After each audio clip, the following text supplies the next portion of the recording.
Roxanne. I am an artist at the local Artisan Collective, and I have a company called Star and Branch.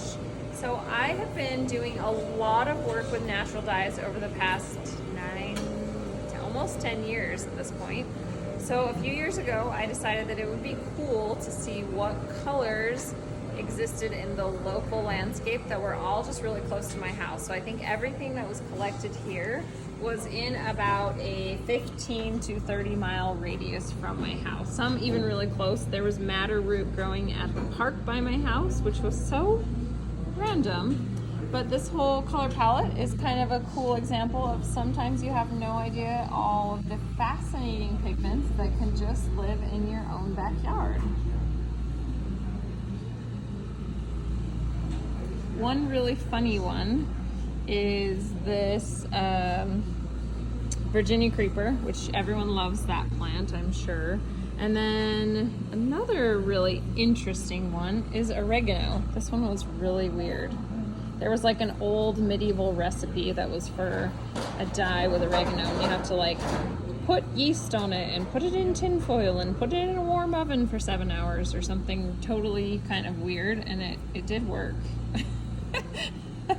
So that's my local dye study, so that's here tonight. And then I've just got some samples of things that I made when I first started. These are some of the silks, the colors that I got early on when I did not know as much now, but in some ways it's really fun to look at these items because even if I wanted to repeat them, I don't think I could. So that is the beautiful thing. So I've got all my amazing displays out, and then let's go look at the dye library.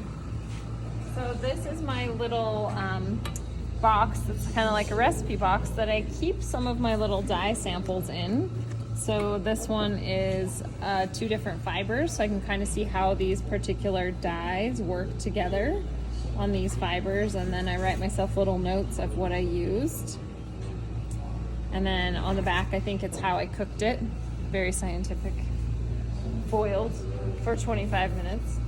So it's just kind of a little reference for me when I go through and I test things to see what dyes they give. This is woad seed, which is an invasive plant in our area and in many areas actually. But this is actually a historical dye plant, and it's really funny because the seeds, which is not what you traditionally use, have a pigment in them.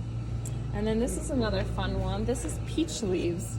We have a lot of peaches in our area, and you can get this really cool color range from just the peach leaves. And then on the back again, I write my little notes about what I did and how I cooked it, what the fibers were mordanted with. That's it.